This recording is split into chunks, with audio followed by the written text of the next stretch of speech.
Question. Soit F un espace vectoriel de dimension finie, R supérieur ou égal à 1, et A une partie fermée bornée de F, pour la norme infinie, qu'on a l'habitude de noter par norme infinie. Montrez que A est un compact de F pour la norme infinie. Autrement, on veut montrer, sans utiliser le fait que sur un espace de dimension finie, toutes les normes sont équivalentes, de montrer que toute partie fermée bornée pour la norme infinie est un compact pour la norme infinie.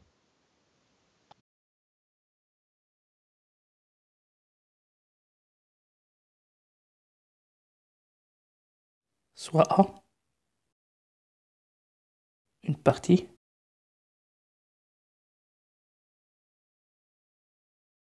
fermée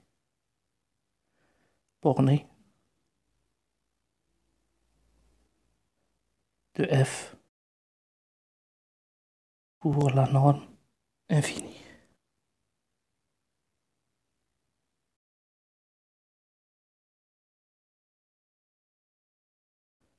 Et soit Xn, une suite d'éléments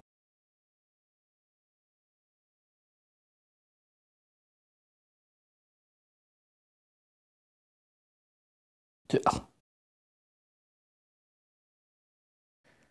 Si B,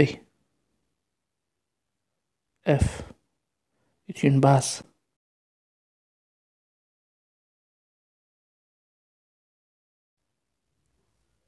de F, alors, quel que soit n appartenant à n,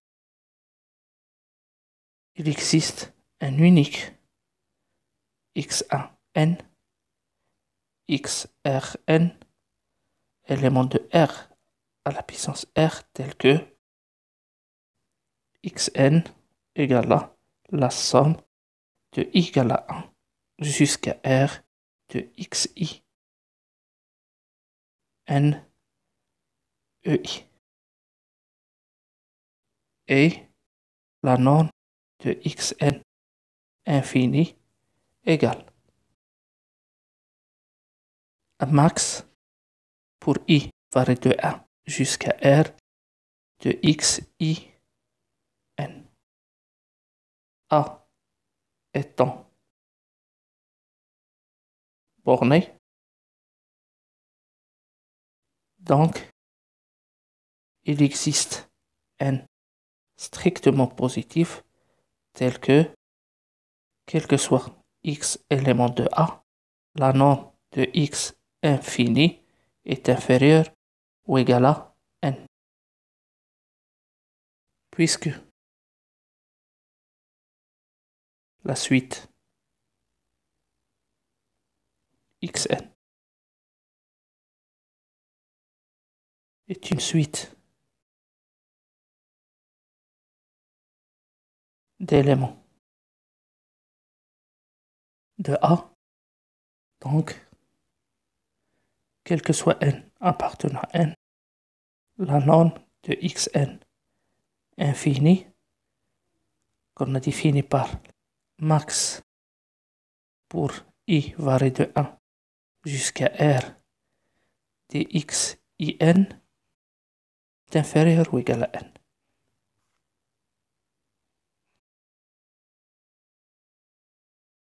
Ce qui implique que quel que soit i appartenant à 1 jusqu'à R, xin est inférieur ou égal à n, quel que soit n appartenant à 1. Ainsi, quel que soit i appartenant à R, la suite réelle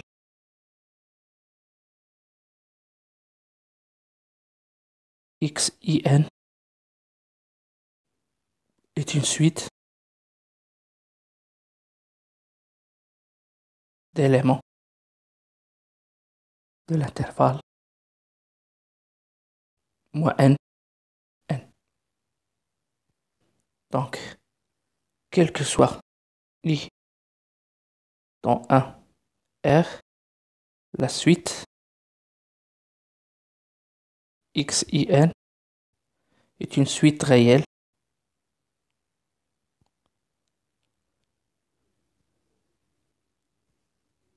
bornée. Et donc, d'après le théorème de Bolzano-Weierstrass, il existe ρ i défini de n vers n strictement croissante et xi réelle telle que x i ρ i n converge vers xi lorsque n tend vers plus l'infini. Donc en conclusion, quel que soit i appartenant à R, il existe phi i défini de n vers n strictement croissante telle que x i phi i de n converge vers xi, élément de R lorsque n tend vers plus l'infini. On a vu dans un exercice précédent que si on a deux suites réelles bornées, on peut choisir le même phi tel que on a vu dans un exercice précédent que si an et pn de suite réelle bornée, on peut choisir le même ρ de n vers n strictement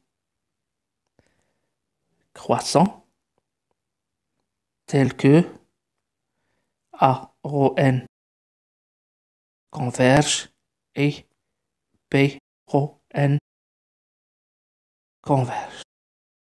Donc la propriété est vraie pour 2, donc il est vrai pour un nombre fini.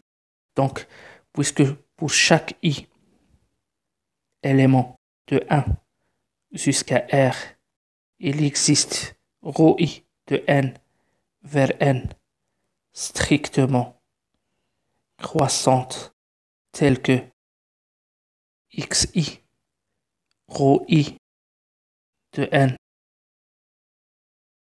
converge. Donc sans perdre de généralité, on peut considérer ρ de n vers n strictement croissante telle que x i ρ n converge vers xi lorsque n tend vers plus l'infini, quel que soit i élément de 1 jusqu'à r. Conclusion, on vient de montrer que pour chaque i élément de 1 jusqu'à r, la suite x, i, ρ, n, constituée par la ième composante de chaque ruplet x, ρ, n, est convergente et converge vers xi. Donc, quel que soit i élément de 1 jusqu'à r, quel que soit epsilon positif, il existe un n i epsilon élément de n tel que quel que soit n supérieur à n epsilon i, xi ρ n moins xi en valeur absolue est inférieur à epsilon. Puisqu'on a un nombre fini d'indices i, donc on considère n epsilon par définition égale à le max pour i varié de 1 jusqu'à r de n epsilon i. Alors dans ce cas, quel que soit n supérieur à n epsilon est supérieur à n epsilon i, quel que soit i. Donc, xi ρ n moins xi est inférieur à epsilon, cette fois quel que soit i entre 1 et r. en particulier le max. Donc le max, I varie de 1 jusqu'à R de xi rho n moins xi est inférieur à epsilon. C'est la définition même de la norme de x rho n moins x infini est inférieur à epsilon, où x égale à x1, x, r, pour chaque i entre 1 et r, xi est la limite de la suite coordonnée xi rho n. Donc conclusion, quel que soit epsilon positif, il existe un n epsilon élément de n tel que, quel que soit n supérieur ou égal à n epsilon, la norme de x rho n moins x est inférieure à epsilon. Donc conclusion, tout de suite d'éléments de A admet une sous-suite convergente. Et comme A est fermé, cela implique que la limite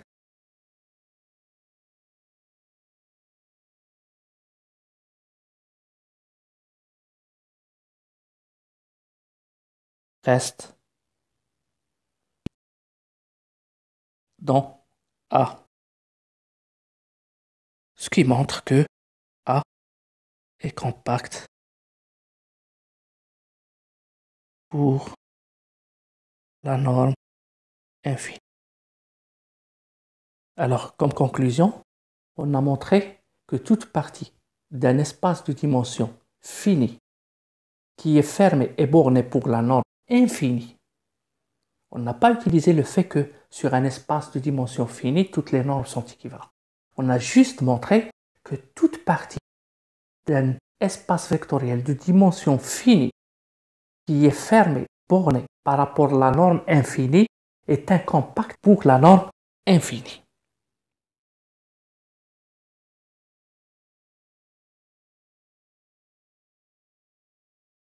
Question. Soit F un espace vectoriel de dimension finie, R supérieur ou égal à 1, et N une norme quelconque sur F. Montrez que N est continu en tant qu'application de F menu de la norme infinie dans R menu de la valeur absolue, ce qui est équivalent que l'application N ainsi définie de F menu de la norme infinie vers R menu de la valeur absolue est une application continue.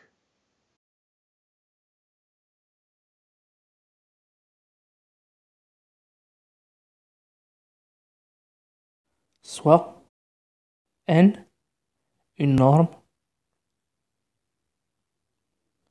quelconque cette fois sur F. Donc, c'est une application de F à valeur dans R. Alors, montrons que cette application N de F menu de la norme infinie vers R menu de la valeur absolue est continue.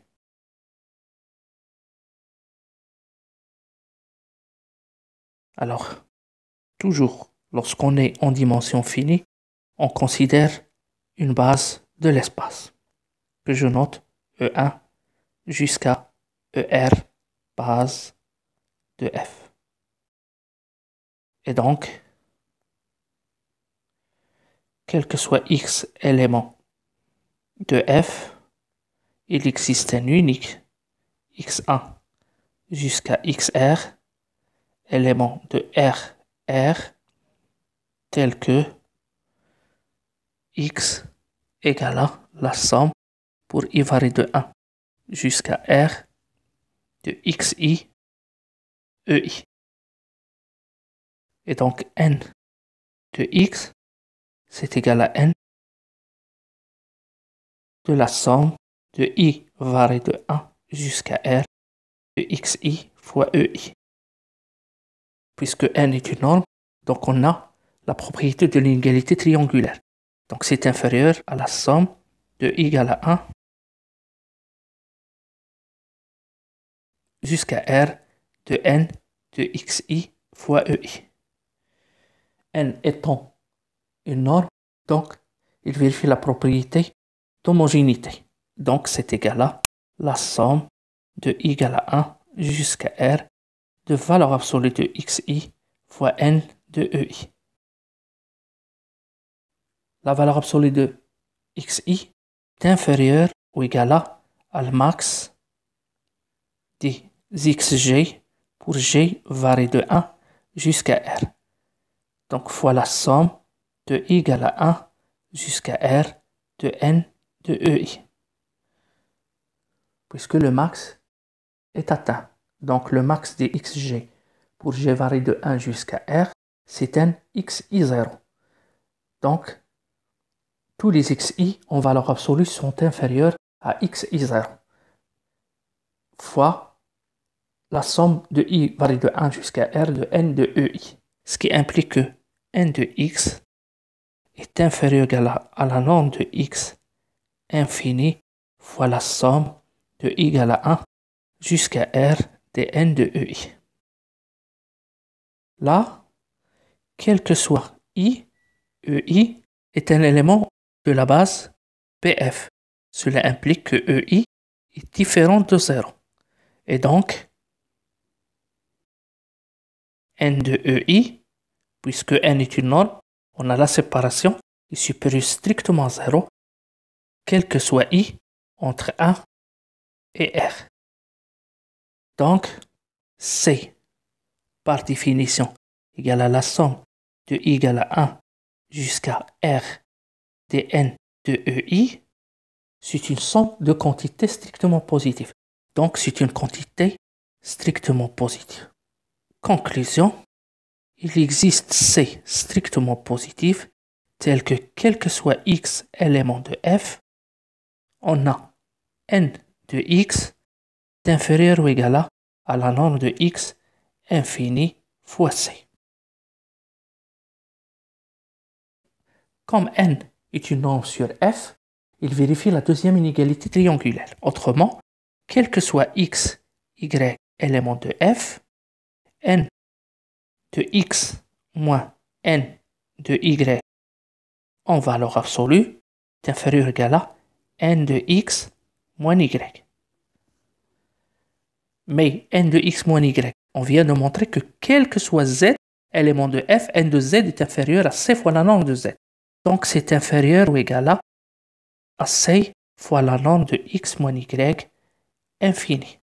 Ce qui montre que l'application n définie de f munie de la norme infinie vers r munie de la valeur absolue est lipschitzienne de rapport C. Donc il est continu.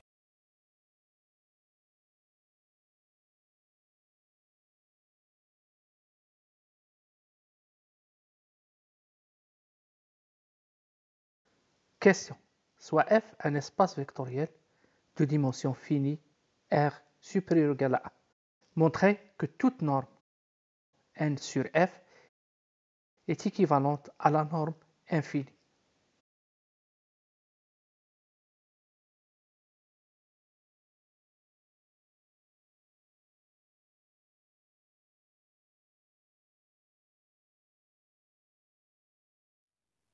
On vient de montrer que dans un espace vectoriel de dimension finie, toute partie fermée, bornée par rapport à la norme infinie est compacte par rapport à la norme infinie.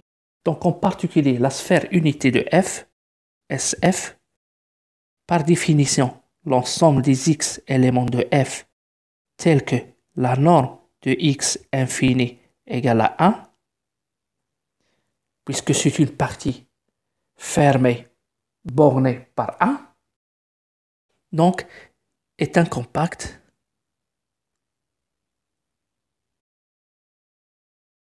de f. N étant une norme sur f, d'après la question précédente, cela implique que n de f muni de la norme infinie vers r muni de la valeur absolue d'une application continue.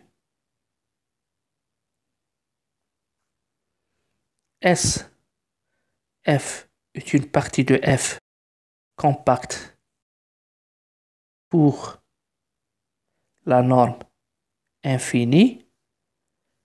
Cela implique, d'après un résultat de cours, que n restreinte à SF est bornée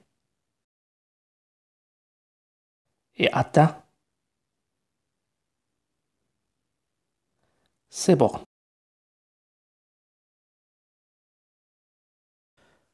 Autrement, il existe x1 et x2, deux éléments de SF tels que, quel que soit x appartenant à SF, n de x est supérieur ou égal à n de x1 est inférieur ou égal à n de x2.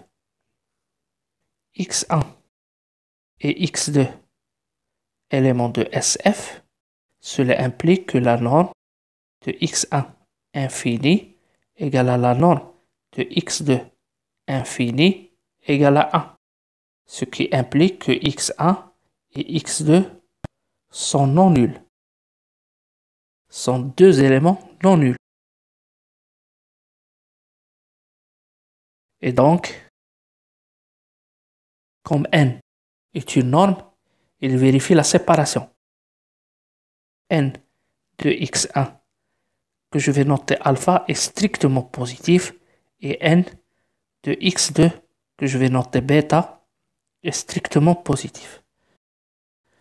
Donc on vient de montrer qu'il existe alpha, bêta strictement positif tel que quel que soit x appartenant à SF, n de x est supérieur ou égal à alpha est inférieur ou égal à bêta.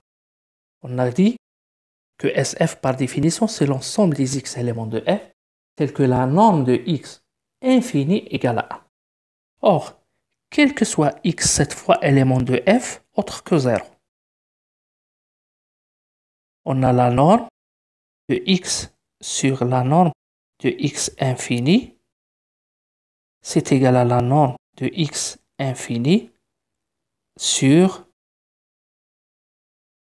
la norme de x infini. Donc c'est égal à 1. Ce qui implique que quel que soit x, cette fois élément de f autre que 0 de E, x sur la norme de x infini est un élément de SF. Et donc, n de x sur la norme de x infini est inférieur ou égal à bêta et supérieur ou égal à alpha.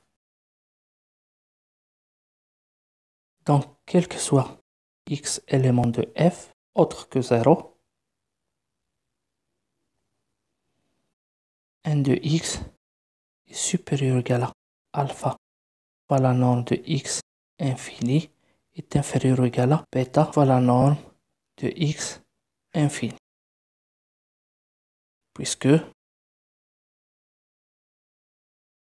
n de x sur la norme de x infini est égal à 1 sur la norme de x infini fois n de x par homogénéité. ainsi. Et on voit bien que cette relation, il reste vrai pour x égale à 0. Parce que si x égale à 0, n de x égale à 0, bêta fois la norme de x infini est égale à 0. Et alpha fois la norme de x infini égale à 0. Et on a 0 est supérieur ou égal à 0, inférieur ou égal à 0.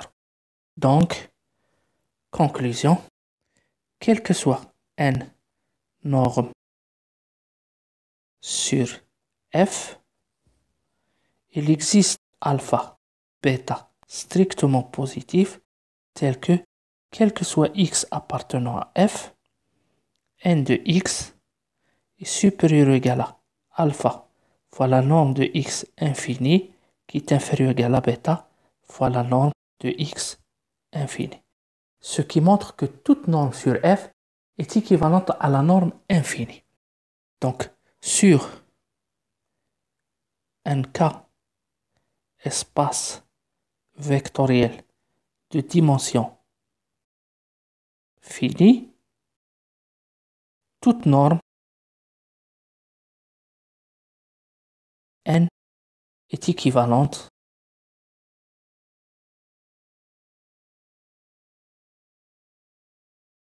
à la norme infinie. C'est-à-dire la norme qu'on a l'habitude de noter comme ça.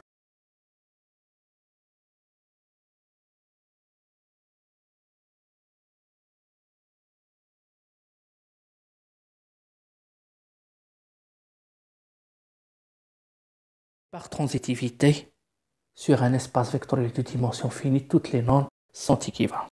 Parce que si N1 et N2, deux normes sur F, alors, d'après ce résultat, N1 est équivalente à la norme infinie et N2 est équivalente à la norme infinie, ce qui implique que N1 est équivalente à N2 puisque la relation qu'on a définie et qu'on a appelée équivalence est une relation transitive. Donc toutes les normes sur un espace de dimension finie sont équivalentes.